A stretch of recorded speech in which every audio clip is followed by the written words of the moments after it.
Welcome, everybody. Welcome to the webinar.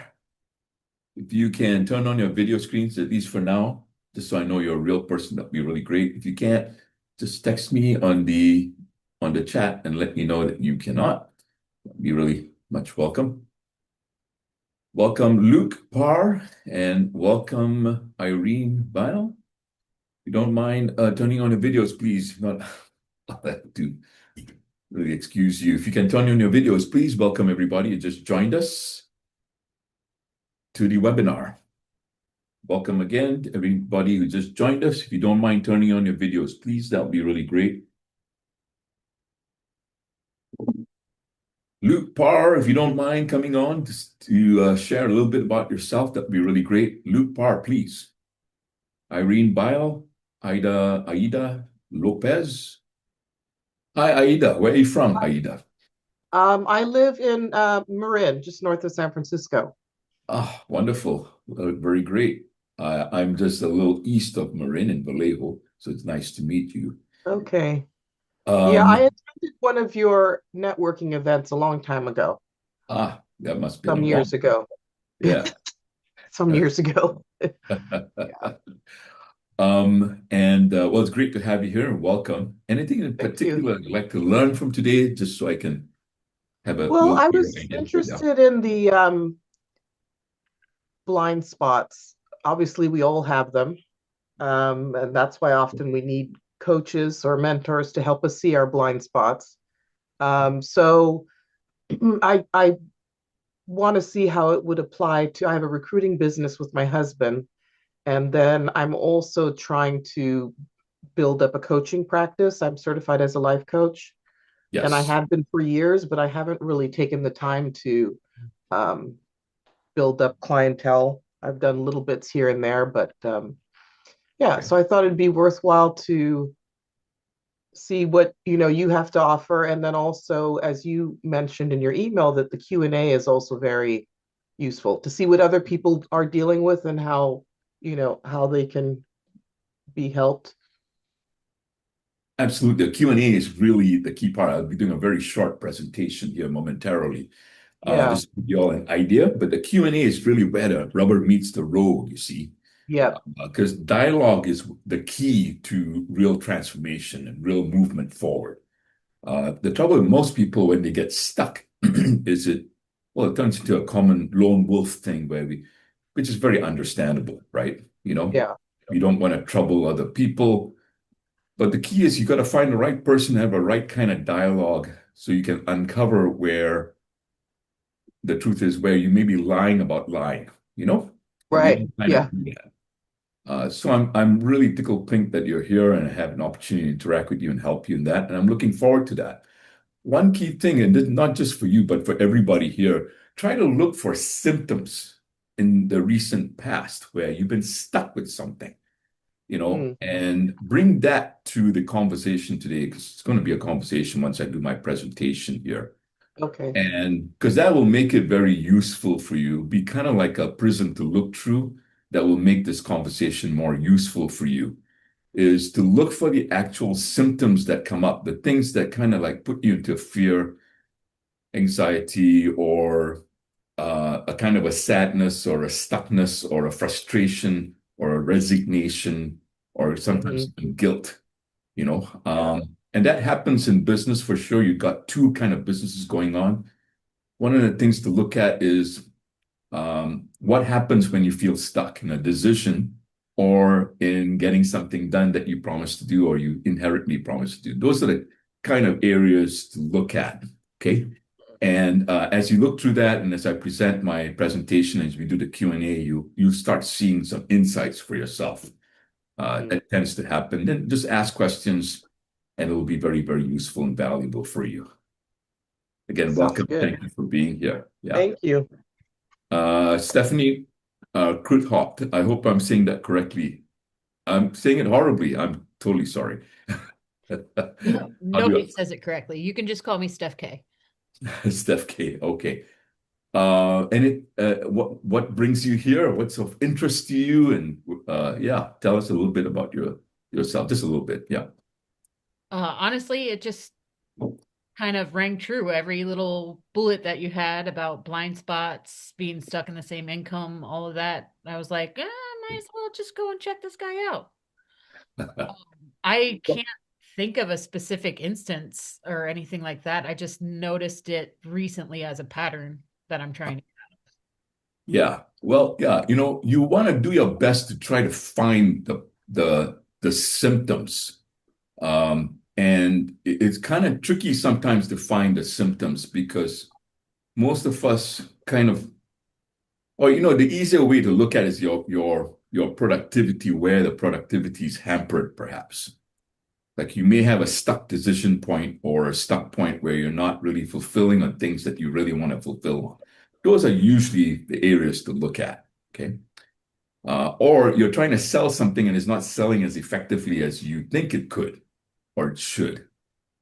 Those are usually telltale signs. Yeah. Something to think about. And I invite you to think through it. Yeah. Good to have you here, Mitch. Awesome. Welcome. Anything in particular you like to learn from today or gain from today's presentation? Yeah. Oh, you're muted. Yeah. Just your brilliance and perspective on things. Okay. Awesome. Well, thank you. Thank you for being here. Always great to have you here. Thank you. Anybody else like to share anything before we start? Going once, twice, 3 times, lady, and we'll just include. I'd be curious. I'd be Yeah. curious to know what Mitch and Stephanie do. You want to just very quickly introduce yourself, just very briefly, if you don't mind, just out of interest of time. Yeah, Stephanie and Mitch, please. Yeah. Go ahead, Stephanie, and then Mitch. Yeah. I currently work for a catering company, and I also am working towards building a tarot reading business or mystical consultation business. Great, thank you. Mitch, would you like to share, please? Yeah. Yeah, I work with people who create content, authors, speakers, and coaches, consultants, and I show them how to get their message out to large numbers of people through companies and organizations. Great, awesome, thank you. All right, and just for everybody's sake, no networking, please. Just out of respect to everybody here, today's an educational presentation, but I appreciate you guys sharing, and like I said, we're going to do a short presentation, and then we're going to get into a Q&A. I invite you to really, in fact, I advise, not almost demand of you, to stay for the Q&A because that's where the rubber meets the road. You get your full value in the Q&A, and I'm not overstating that. It's the truth. Okay, without any further ado, I'm going to get right into the presentation here. Again, welcome everybody. Thank you for being here. The topic for today is the blind spot breakthrough, why capable people stay stuck and what you can do about it. It's a 20-minute training, probably be less than that. And then there'll be a live Q&A. The Q&A is the training, okay? That's where you really get to bring your life to this conversation or your work or your business, and I can help you create an insight, at the very least, if not a breakthrough for you. A breakthrough means an actual result that you can get. So that's going to be how this time goes by. So you may have done everything right. You've invested in yourself, read the books, tried the strategies, maybe even hired coaches and gone through seminars. Yet something invisible keeps pulling you back to the same results, the same ceiling, the same frustrating patterns. And you may be asking, why can't I break through to the next level? So today I'm going to share 3 insights about what actually happening could be in the background, or probably is happening in the background, and why traditional approaches don't really work in helping you go through this.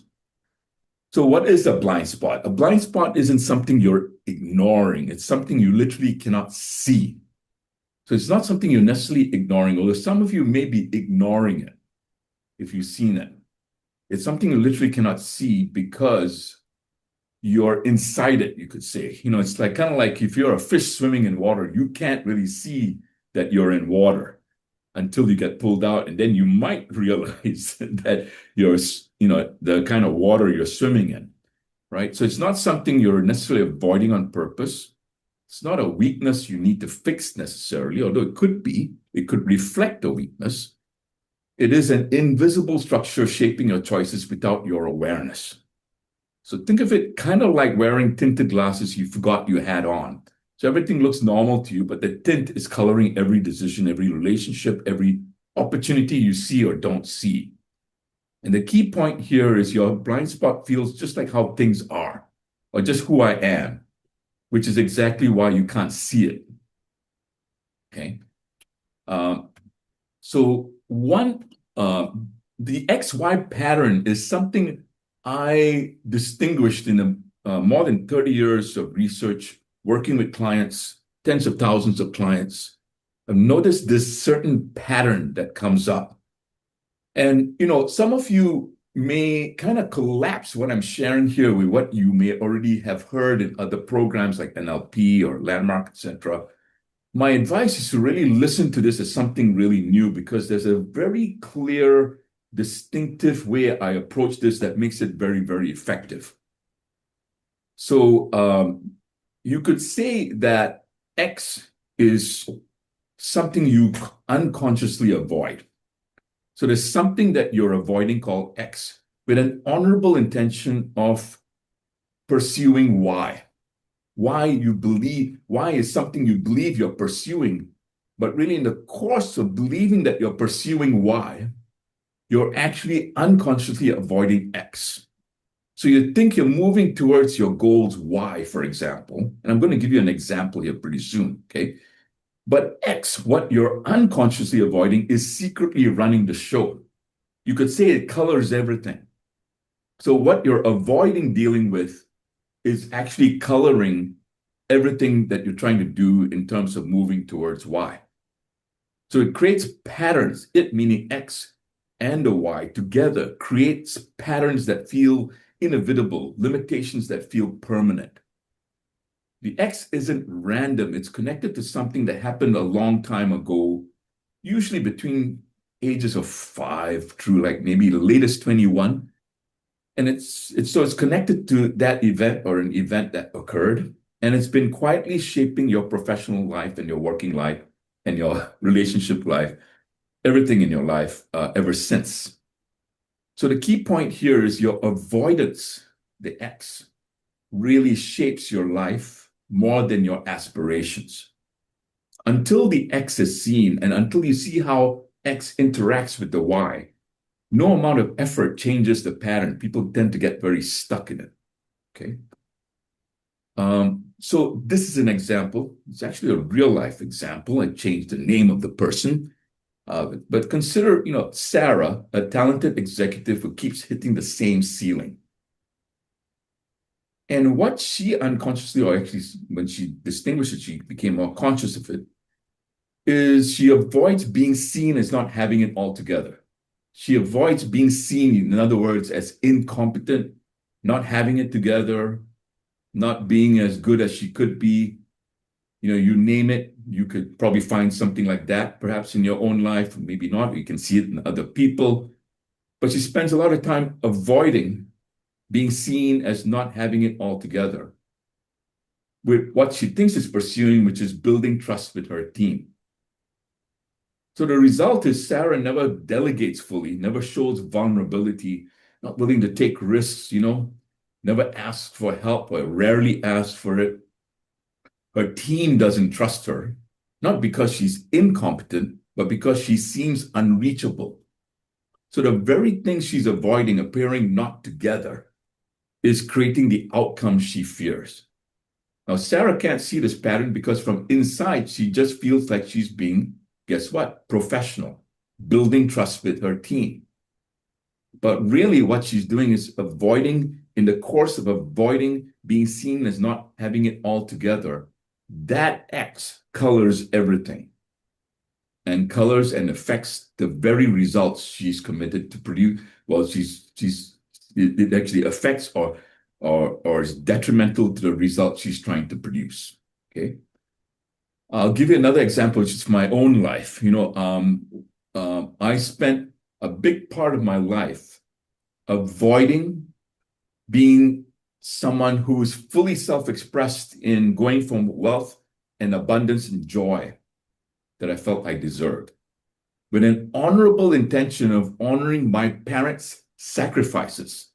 So I thought, I shouldn't be that happy because my parents were working really hard and struggling all their lives. I should be struggling myself, right? And in the course of, avoiding, uh, being seen as someone dishonoring my parents, I put a lid on my own self-expression and my ability to sell programs, be joyful, to really go for things that I enjoy that would positively impact my lifestyle, give me the kind of lifestyle I really want. You kind of get the sense of this, right? So whatever you avoid, you could say, colors everything. I think I made that point. Now, you may be thinking what this is for you, and it's a little tricky to get. And this is why I invite you to stay for the Q&A, where I can help you distinguish that for yourself, okay? So insight number 3 was that I want to distinguish this thing between transformation and inspiration. A lot of people tend to go for inspiration. As an old artist, very amazing, very successful artist, who made the distinction. He said, and I'm paraphrasing this, but he said, inspiration's for amateurs. The real artist, the real work is done in the real work, which is transformation, you could say, and I'm paraphrasing what he said, but transformation requires a little bit more depth, a lot more than just looking at YouTube videos and getting inspired by something that someone says. Transformation requires a lot more depth and a lot more willingness to go deeper than what inspiration provides. So inspiration gives you a temporary energy boost, requires constant renewal. You just have to keep watching YouTube videos. It works on the surface and it fades back to the baseline once you go away from it. And it leads usually to something, like saying, I should do better. Or I should do that better. I should work better. I should work harder on my relationships. But you notice saying that really doesn't provide anything. And it keeps repeating itself once you're in the world of inspiration. When you move to the world of transformation, there's a permanent structural shift that occurs. There's a self-sustaining change that occurs.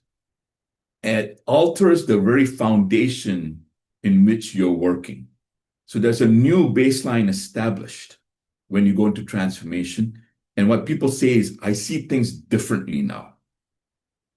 So they see it differently, okay? The seeing things differently colors and creates, you could say, a better future for yourself. Because if you don't distinguish this, you're kind of like stuck in a survival mechanism you learned at between the ages of 5 to 21 that you think is the right way of doing things, but it's stuck in the past.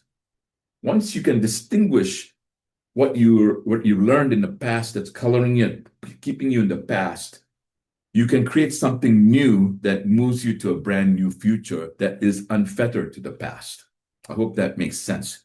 Another way to look at it is, some of you may have your past misfiled into the future. So every time you go to the filing cabinet that says your future, and you look to see what your future could look like, you see more of the same past.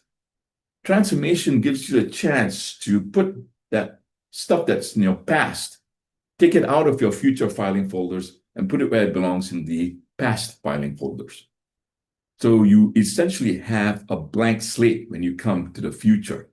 In that blank slate, you can put anything in that you want to create that's new. I just got off a call with another really well-known coach.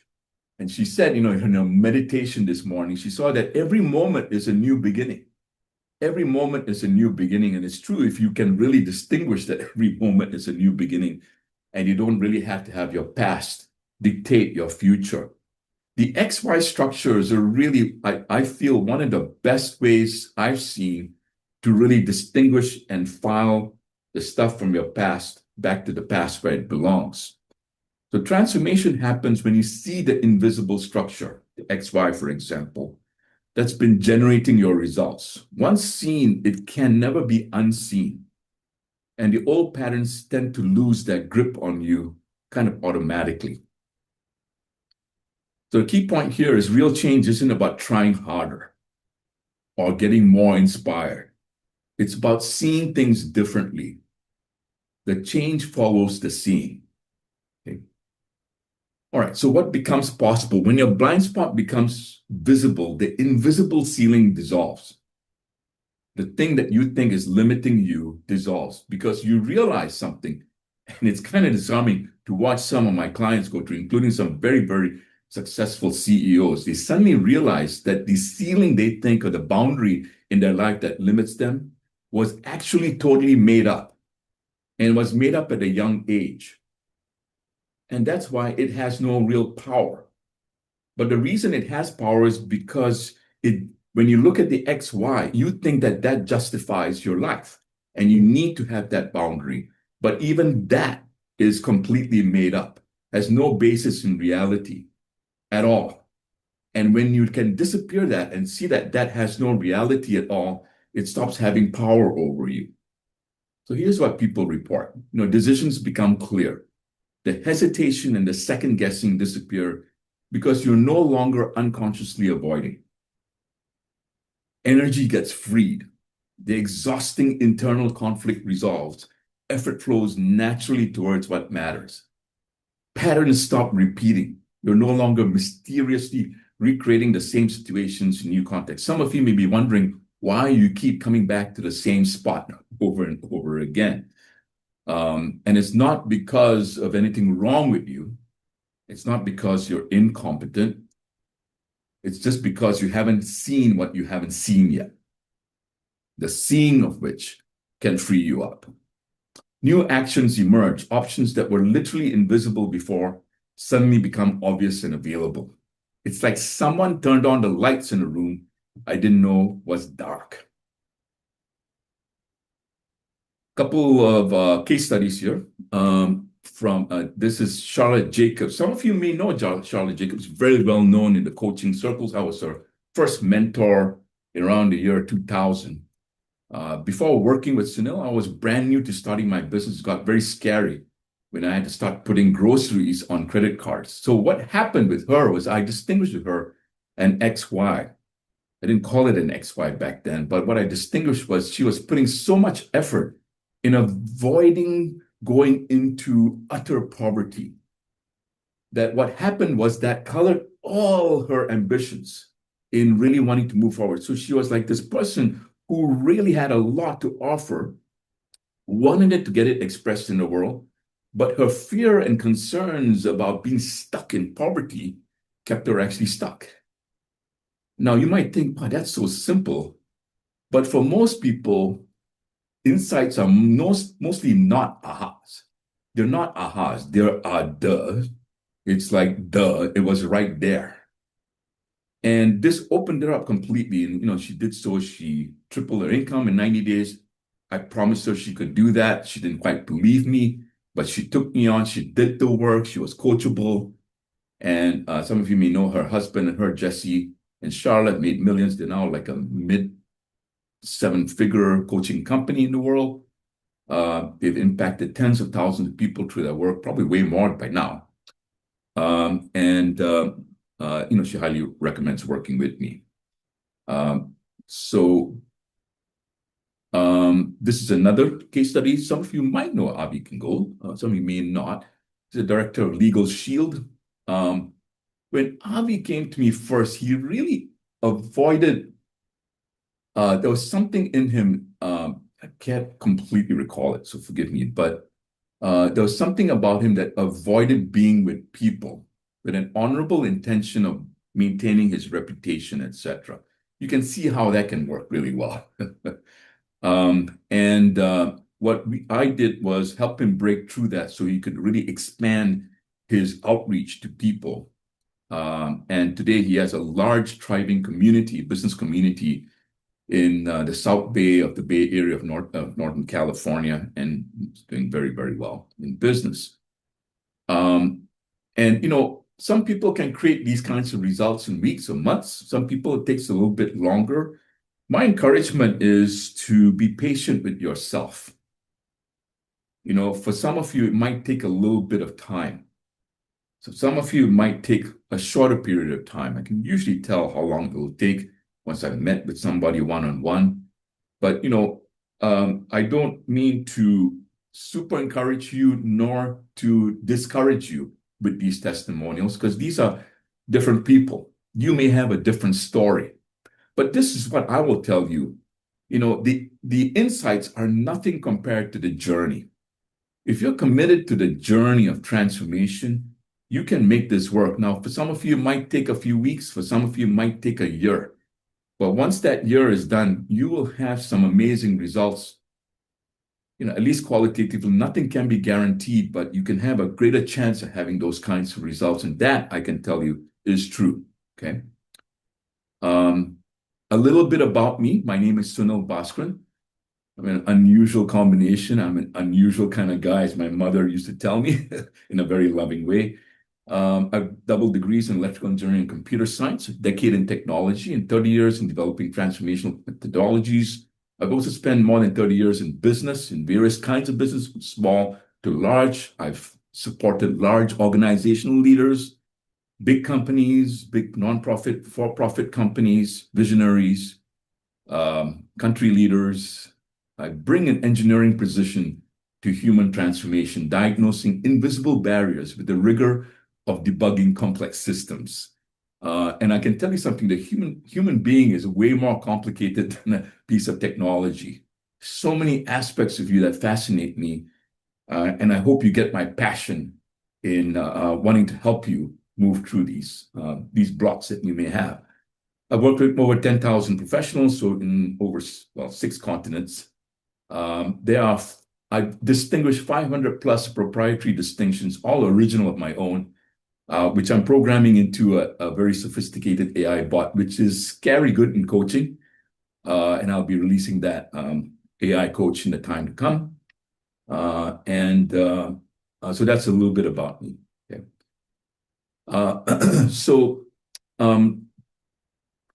I want to share what I actually provide as a service so you have an idea of what I provide, and then we'll get into the Q&A here pretty soon. The blind spot breakthrough is a service I provide. It's a 3-hour diagnostic, but it also ends up with a good plan that you can have that moves people forward. The 3-hour diagnostic for professionals ready to see what's been invisible. What I shared resonates. I create a focused experience to help you uncover your specific pattern. The first is to reveal your specific XY pattern, identified and made very clear. In fact, we'll write it out for you. You might distinguish 2 or 3 or 4 XYs in that process. Usually, most people have a total of between 4 to 11 XYs. Most people have closer to about 11 XYs that are kind of subconsciously running you. The second is to dissolve and really poke holes in these XYs so they stop having a hold on you. So to break through the fears that have kept it in place, I have a proprietary way of really working through those fears. It's very effective to help you dissolve it. There's nothing weird about it. It's just helping you get really present. When you get really present to the fear that's stopping you, it tends to disappear. And of course, there are exceptions to that rule in terms of if you're having high anxiety, etc., or extreme trauma. It might take a little bit longer.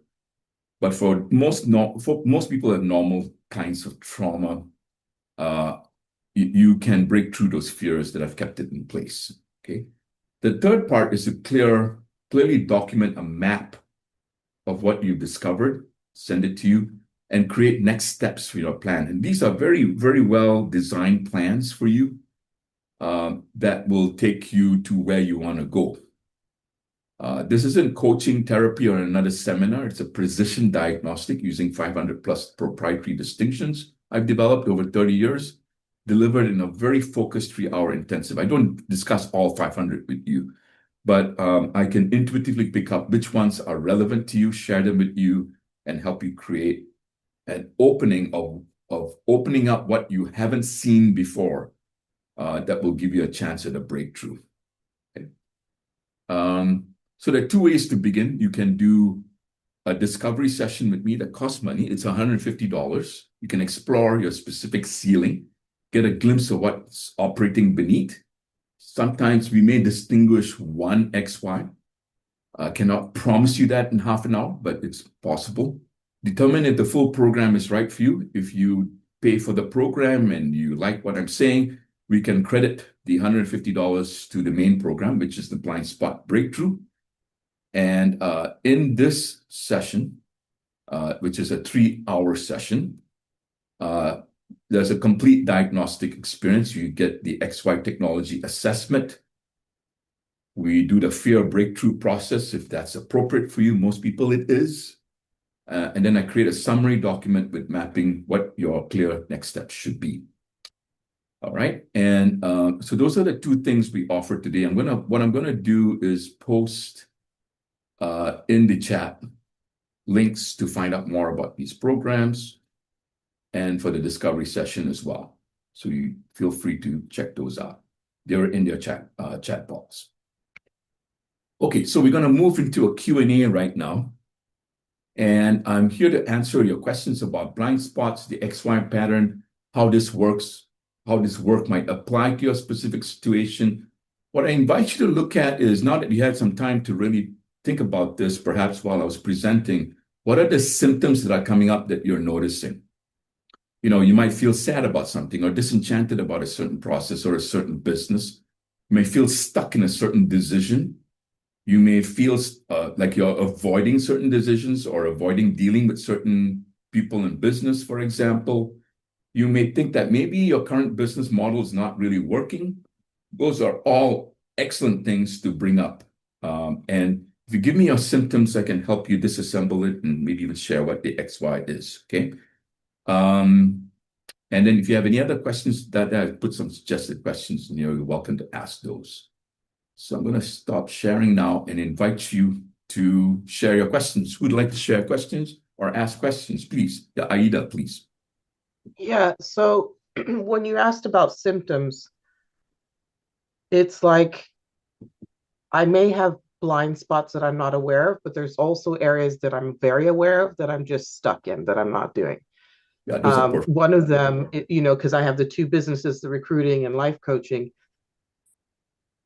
I find myself like frozen between the two of them because I feel like I need to have a different mindset between the two. But I feel in some ways they converge. For example, if I'm coaching a candidate, prepping them for an interview, then I feel like my coaching skills come in. But for the most part, I'm having a hard time being organized with both, like doing social media for the recruiting, social media for the life coaching.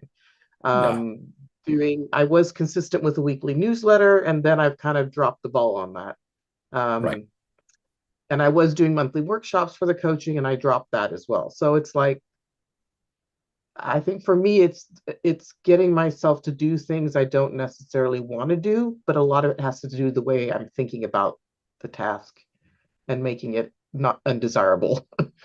Now, listen to the languaging, because language betrays who you're being. Old philosopher Martin Heidegger said that language is the house of being.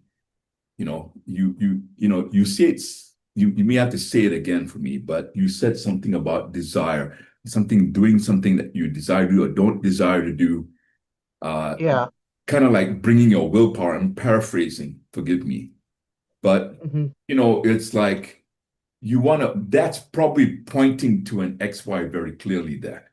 Because there's some honorable intention that you want to fulfill. Like you feel like it's right to do the coaching and the recruiting business, which can be kind of a bit of a risky maneuver to have two businesses. But there's some kind of honorable intention that is driving you that's undistinguished, okay?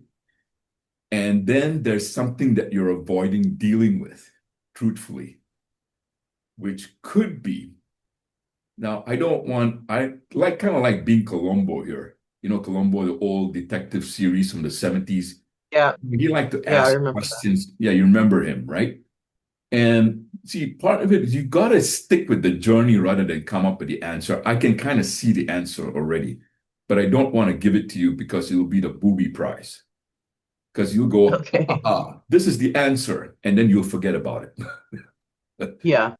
Part of what you got to do is start looking at the X and the Y and you kind of got to look at it. And you might already have an inkling of what the X and Y is, but this is the second part. I'll give you a hint. You got to look at the payoffs and the costs for keeping this X, Y in place, because there are clear costs. Now, if you look at the costs, what do you think it's costing you having kind of like this thing happening for you? Like, what is it costing you really? Yeah. I think with the recruiting business, it's costing me a lot of money. Ah, Um, very good. it's because I'm not reaching out to enough candidates. If I'm working a certain job, I'm not contacting enough people. Right. And part of that has to do with the fact that I'm an introvert. And so some days it's like, oh, I don't feel like calling strangers and talking to them about this job, you know? So catch that languaging. I'm trying to catch it for you. Yeah. Don't feel like talking to strangers. So there's something that you're avoiding in there that may have started at an Yeah. early age, something about avoiding dealing with intimacy or a fear. I'm not saying it's exactly intimacy, but a fear of Yeah. being vulnerable with people, perhaps. Yes. Right? Yeah. And feeling maybe awkward. Awkward. Um, Perfect. Might be perfect right there. I didn't mean to interrupt you, but I'm trying to get no, to it's this. okay. But it's kind of like you're avoiding the experience of being awkward with an Or feeling honorable awkward. Maybe feeling I'm awkward. not coming across awkward, but inside I'm feeling awkward and then start stumbling on my words and and then it just gets worse. Yeah, the feeling and being of awkward, right? And so it's kind of like when you avoid something, it's kind of like don't think of a pink elephant. Now, Aida, whatever you do, don't think of a pink elephant now. Now, what do you just think of? You think of a pink elephant. Yeah. Or some people will say a unicorn. It's like the same context, a Mhm. mythological animal, right? The same context. Whatever you avoid is a context, you see. There's a context of like you're avoiding being awkward, which means there's an implication of you being awkward. What does Mhm. it mean if you're awkward? What does that mean to you if you're awkward to people? Um, it means that I'm lacking confidence in, and I think I'm pretty good speaking with people, but I think because I'm contacting them to sell them on a job potentially, Right. um, for me it feels a little bit uncomfortable. Although what I need to be thinking, I think I have to change my thinking. I'm thinking I'm bothering people, Uh-huh. you know, telling them about this job that they might be a good fit for, when in reality, I'm offering them a potential opportunity, right? They don't Yeah, pay me but anything. So, that's very nice to say right now. But in the moment when you're stuck in yeah. that opportunity is not showing up for you necessarily. What you're Mhm. seeing is you're avoiding being awkward in an honorable intention. I think it could be because you seem like a really well put together, very competent person, right? You may be like, having an honorable intention. Why? Of appearing very competent to people around you. Could be. That could be it. And Mhm. so, but you're avoiding being awkward kind of colors the whole thing. Yeah, and it's also not just thinking I'm going to be awkward, but it's avoiding discomfort.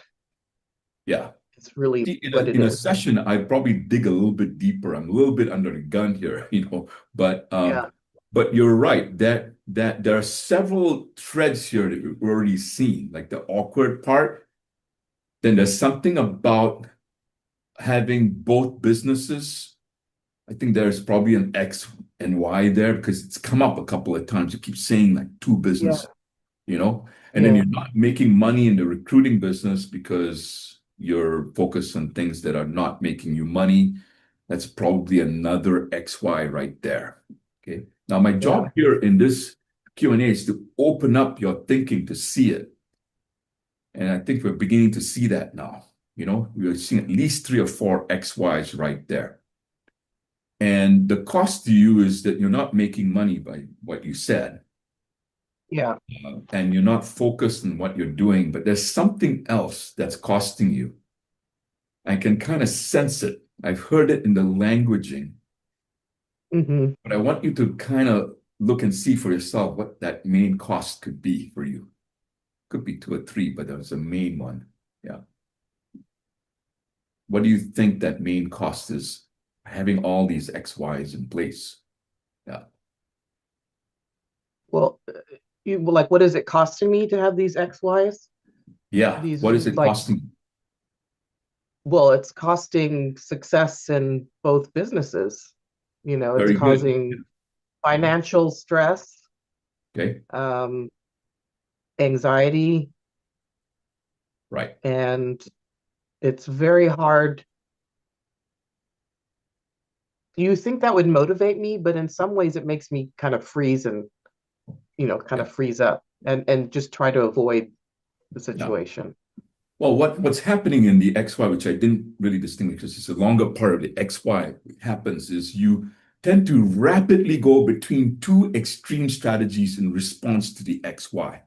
One is avoiding it completely, and the other is some people call it a cannonball. I'm going to drive myself. I'm going to overcome this. I'm going to force Mhm. myself. You kind of alluded to that. Push Yeah, myself to do this work.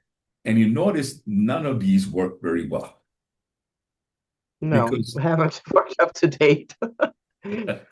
but here's the good news. You can disassemble it when you start seeing that this was really created probably between the ages of 8 and 15 is my bet, probably a little earlier. Something Hmm. happened maybe in school, maybe you had a failure point, you were afraid of disappointing a parent or a teacher, God knows what, and you responded that way. I mean, my thing is being cute and nice because I thought my parents were going to withdraw their support from me at one point. And I thought I'd better come Hmm. up with a good strategy. I came up with cute and nice. You kind of came up with hard work, and then you constructed an XY around it. So you'll never be Hmm. construed as incompetent. You'll be construed as competent, hardworking, doing your best. But you know Hmm. what? Still failing.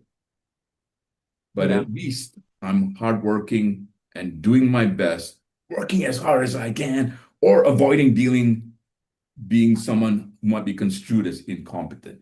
Kind of like flipping right. between those two, you see? Yeah, like a Yeah, rubber band. yeah, Yeah, that's exactly. correct. Yeah. So, you're beginning to open this up, and there are costs that are pretty clear. But you see, you keep the XY in place. So the ego part of you, some people call it a sub-personality, the ego part of you that wants you to survive. Hmm. This ego Hmm. started at that age. It started getting really strong at whatever age that thing happened. I saw a glimmer in your eye. I think you saw something in the past. You don't have to necessarily share it. It's not necessary. You just Yeah, have yeah. to distinguish it, And so there's a payoff that occurred too. So there's a payoff that keeps this in place. Hmm. And Interesting. this is tricky because when I lead a workshop, and if you're in the workshop, you're usually the last person who see the payoff. Some other people are probably already seeing the payoff. I can kind of see it, Hmm. but it's valuable for you to see it yourself. The payoff could be that it's kind of like sometimes very comfortable to be in a recognized suffering than to go to a risky suffering. Yeah.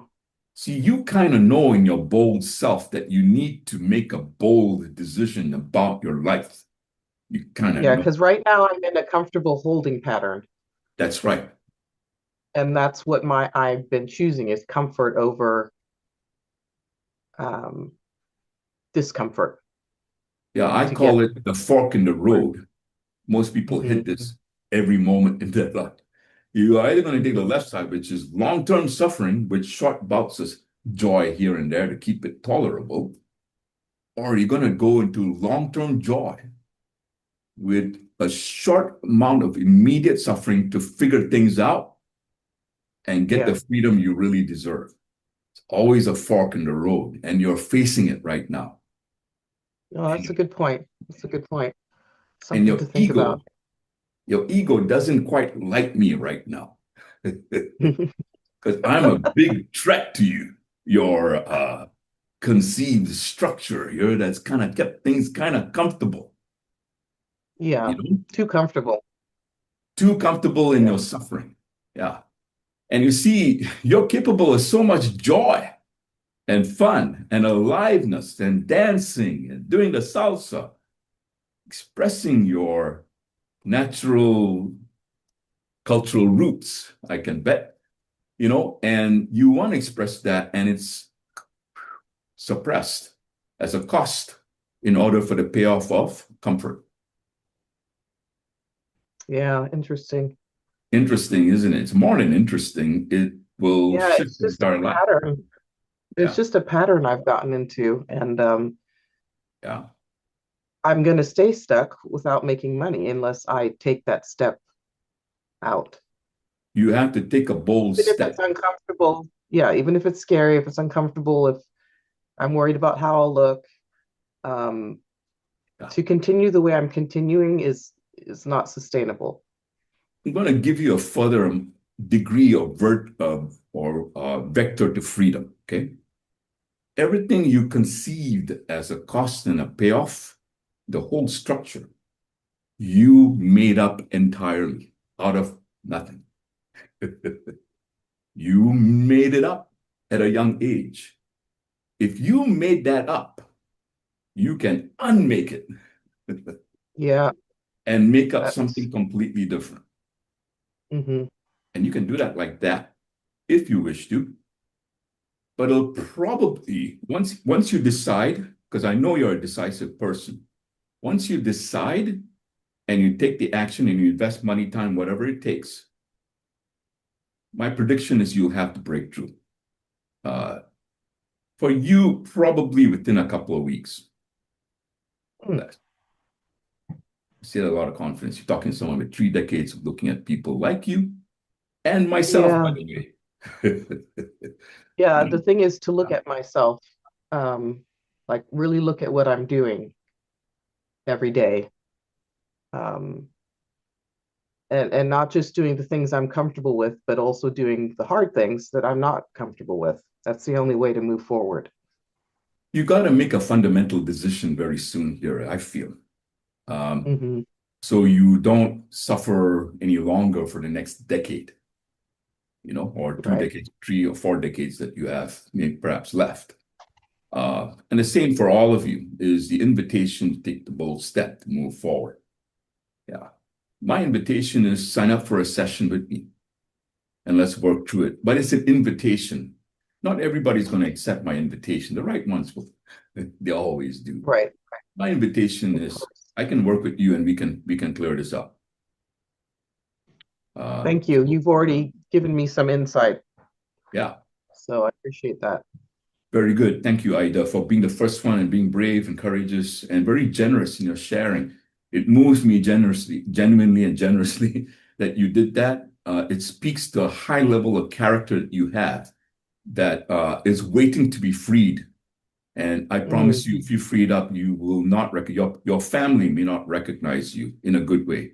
In a good way. I know that because my own family doesn't recognize me. Yeah, that's a good point. Yeah. Yeah, yeah. Okay, very good. Anybody else like to Thank share a question or request for coaching? Speak and you shall receive. Michael or anybody else or Mitch, question, request for coaching.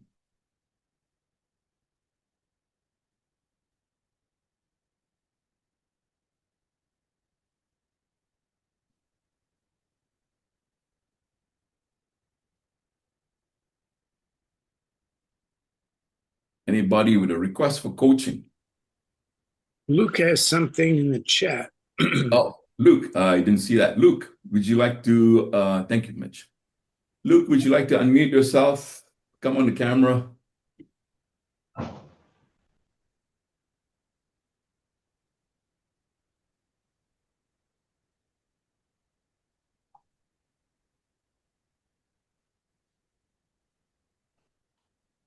I don't know if he's still here, but he had in the comments that his is debt and a lot of it.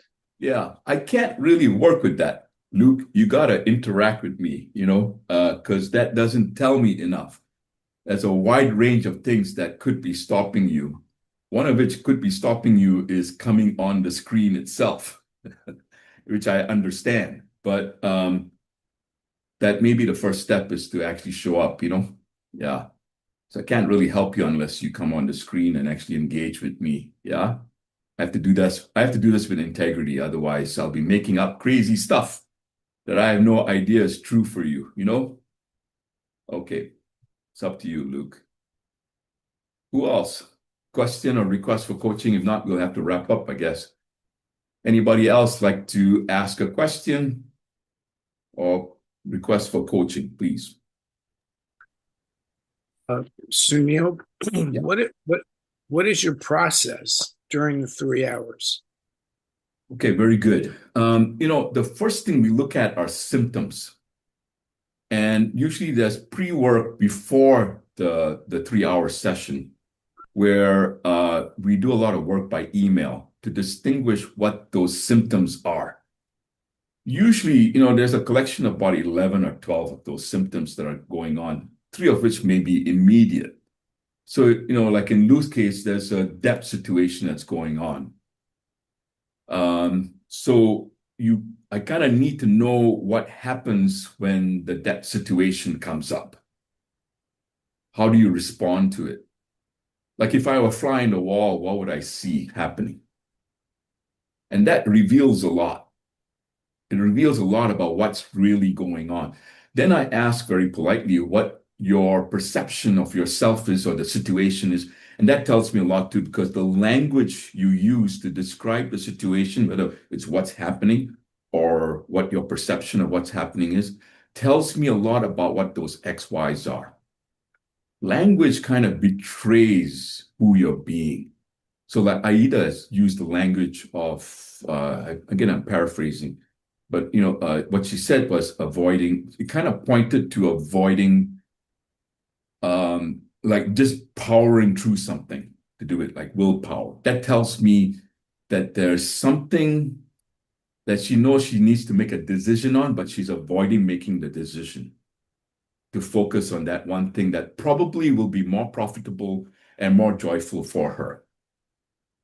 And it's usually the case. Most people, they come at that solution at the last minute.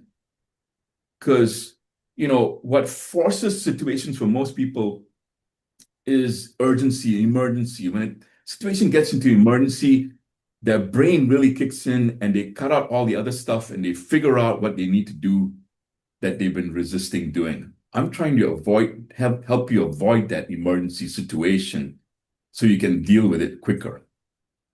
So we identify the languaging that tells me kind of like in a rough way where your XYs land. Then when we have the session in the first hour, we will work more deeply to get those XYs clarified. Usually we get the top 3 clarified pretty well. Some people, because they did the pre-work really well, we get all 11 done. I document that. We write it out very clearly. When you write it out, it's very super clear because the language is very clear. And it's usually very simple English. It's not complicated English. I'm avoiding this with an honorable intention of doing this. These are the costs and payoffs. This is my mirror box, which I call it, which when I go from one strategy to the next very rapidly, I avoid or I become a cannonball. Then we look at the costs and payoffs more rigorously. And then usually there's a blank look on someone's face because they realize for the first time that the XY is just not worth it. And they're at a point where they can choose either to keep the XY or create a new future. And that's where we start mapping a new future. Usually I create a vision statement with people. And then we create a plan based on the new future statement. The new future statement is something that is alive. For me, it's being a joyous winner. That's one of my future statements. It gives me living in every moment, every day when I wake up. Yeah, joyous winner. And there's a longer part to it. I won't go into it right now, but it creates a context. And then it enables me to choose my actions, my strategies from that new context. rather than my past. From that, from that new vision statement, we'll create at least one project to move, probably the most important project to move your business or your life or your relationships forward. Or in Luke's case, getting this debt situation resolved in maybe 3 months. It may not be paid off, but it'll be resolved. So it doesn't have a hold on you anymore. So you actually come out with an action plan at the end. Thank you for asking, Mitch. It's a good And question. what happens if you have a whole lot of these XYs? Do you kind of work on getting each one individually addressed, or is there some kind of macro issue that can resolve them all? Sometimes there's a macro issue. It really depends. Everybody's kind of complicated. Sometimes people have different XYs altogether. I do my best to address as many as we can, but I have a good intuition of what the top 3 are. Usually the top 3, once you disassemble the top 3, the others kind of lose power. They don't have as much power as they used to because those other XYs were derived from the top 3 or top 4. So they stop having power over you. Now, what happens is the remaining XYs become what I call thin layers. They're easier to deal with. And then we create a plan to handle those thin layers later on. So that's part of the planning process. Yeah. Some things just can't be handled in 3 hours, but that's quite a lot to get in 3 hours, I promise you. You definitely feel pretty freed up after 3 hours. I just did one session for a very long-standing expert in the expert industry. He's been in it for 20 years. He was feeling very stuck. So we did a couple of XYs, and then we realized that the thing that was holding him down was this fear. So I went through a fear exercise with him. I won't tell you what it is because it'll break the surprise, but it's really a cool way of disassembling your fear. And there's a lot of humor involved in it. That's kind of like an ironic joke at the end of that fear exercise that people get. They get that they made up the fear in the first place, and it's ridiculous. The fear becomes ridiculous. When fear becomes ridiculous, you have power over it. There's a lot of humor in fear, actually, because people irrationally come up with fears that have nothing to do with reality. So when you see that, you have the proper relationship to fear, that it's made up, not real. So people then have the fear exercise can actually disassemble all the XYs. But that's a function of how well you do the pre-work as well. Yeah. Does that make sense? Yeah. Is that pre-work like a questionnaire, or I customize it to people usually based on, I do create a little questionnaire for them to fill in. Then we customize it. There's a lot of rigorous work that's done before the session. But yes, there's a questionnaire. And then based on the questionnaire, I ask more questions to get it deeper. So by the time we meet, some people actually really get 2 or 3 XYs already distinguished. Then when we meet, we just deepen the process and then we work on the rest of the XYs. Then we do a fear exercise and it's usually handled at that point. The past is pretty much put in the past. Then there's an opportunity to create, something new. Now I'm talking about the 3-hour session, not the discovery. In the discovery session, I do some rigorous work too, not as much as in the 3-hour session, obviously, but just enough to get people to see at least maybe one XY. If I can get one XY, usually people get inspired enough or moved enough to do the 3-hour session because, it works to get all 3 or 4 main XYs done as soon as possible. It becomes a greater urgency to do it. Yeah. Sunil, I have a question on the why. I understand that the X is what you unconsciously avoid, and the Y is what I wrote down is what you believe you're pursuing. Can you explain that a little bit more? I'm not really sure what that means. Usually, it's something like, it's kind of like honorable or something that you really want to pursue, Like in my case, it was honoring my parents. My parents' sacrifices, to be exact, because my parents went through hell and, became wealthy. And the whole reason I came to the US is because they sacrificed a lot. And So there's this honorable thing that I didn't distinguish before. I thought I was just ambitious, but really what was underlying the ambition was an intent to honor my parents' sacrifices, which also included their hardship. I didn't quite make that distinction, right? But on the surface, what it was I wanted to honor their sacrifices. In the case of Sarah, it was to honor being, well, was to fulfill on being a competent person. She wanted to be thought of as a competent person to her team and everybody else. She wanted to appear professional. Mhm. But in the course of avoiding all those things, she wasn't accessible to people. The Wasn't connecting with her team. Yeah. accessibility killed her leadership. She thought the honorable thing was great to look competent, was great enough. No, it killed her leadership. Nobody trusted her. She wasn't That's vulnerable. interesting. That's interesting. Yeah, I can relate that to my coaching stuff because I feel like I think a lot of times I don't market myself because I feel like a fraud or an imposter. And it's like XY. Sarah, it's like I can't put myself out there unless I feel like I'm the expert and I have Yes. no problems in my life. My life is perfect, so I can help you. And Yeah. what someone said to me, I had another coach look at some of my social media, and she says, it's Yeah. all very interesting, but I don't see you in there. Like, I don't see you, your personality, and that's what draws people to you. Not just like, oh, she's got it all figured out. Everything in her life is perfect. She's the expert. But people don't really relate to that. No, they don't. Yeah. Yeah. Sorry, you were breaking up. Sorry. Yeah. Yeah. Oh, sorry. Yeah. So and I've noticed that too. Like when I see other coaches doing reels or whatever on social media, if Right. they show some vulnerability, Yeah. much more interested in them. Right. Someone I'd want to work with. That's right. That's how I got to work with 10,000 really great people. Top leaders don't necessarily want to work with somebody who's got it all together because they know they haven't got it together. I'm Right. saying really successful, honest people who have been really truthful. There's an old saying, it comes from Gloria Steinem.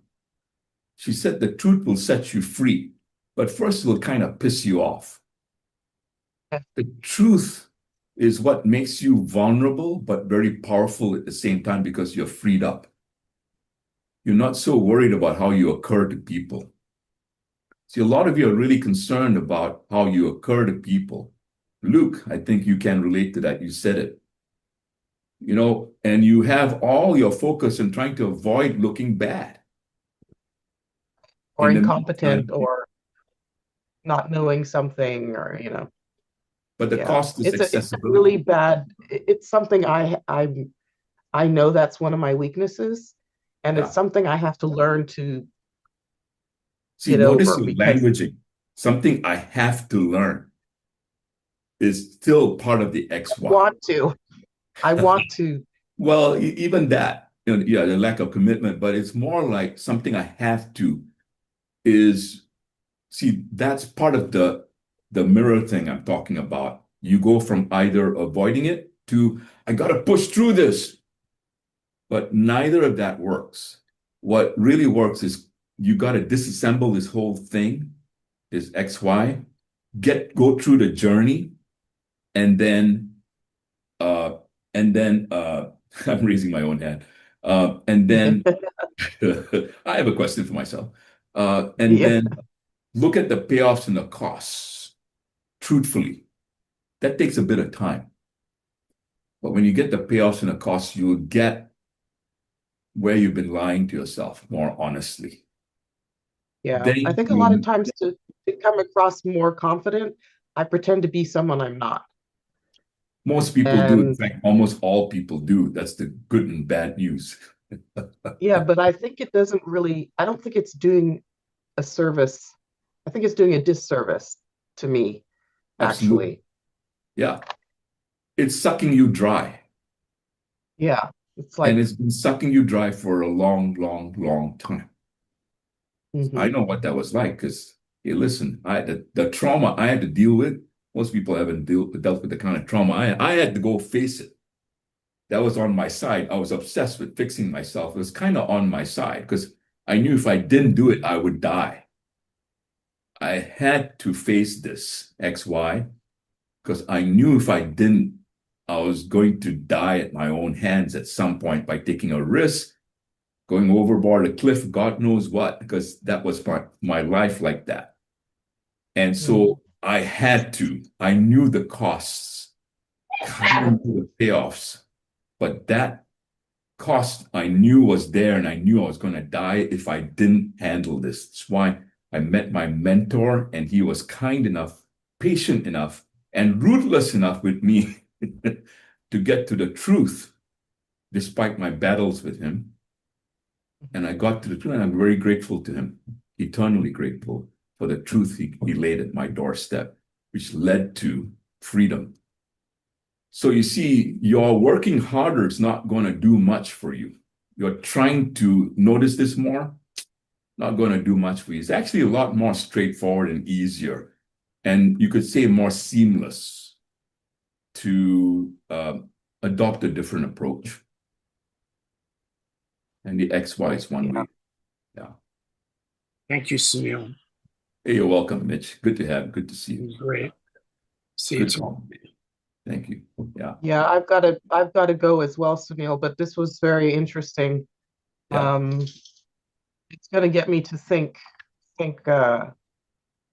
about how authentic I want to be, and How committed you and are to being authentic. yes, and I Wanting, think the I yeah. think it's just going to come with practice. Maybe every day I try to do things a little bit differently. Um, Could be. and stop worrying so much about what people think about me. Yeah. Well, my invitation is done from a pure space is to do a session with me. It might, it'll act not might, it will be a faster process than one you just described. Yeah. But you're going to do what you do. My invitation is to do the session. Yeah. Yeah.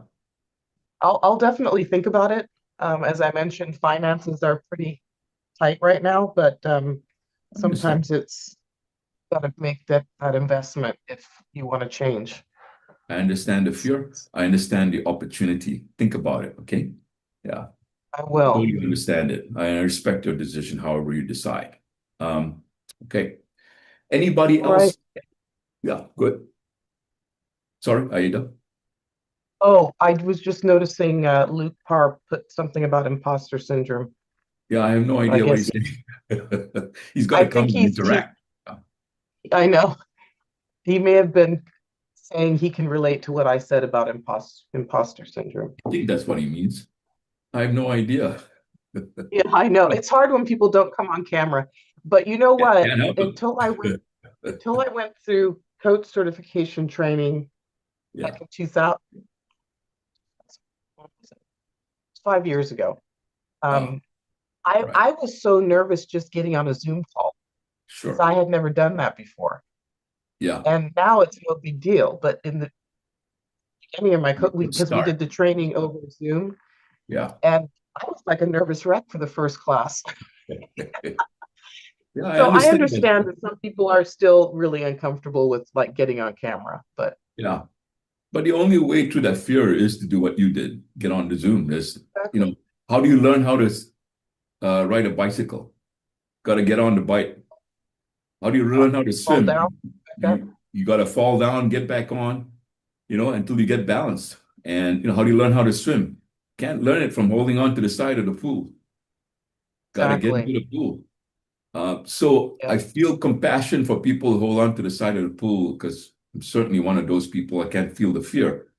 But at some point, you got to let go of the side of the pool, or else you'll always be holding on to it.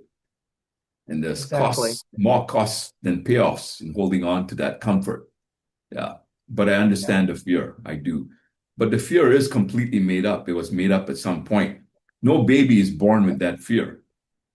Babies are born Yeah. fearless because they cry as heck. They cry at anything. They say what they mean. If I'm hungry, I'm going to express my hunger. God damn it. Right. Yeah, You we know? learn to fear things as we grow up True. Yeah. through Yeah. childhood and even adulthood. Oh, Luke's clapping.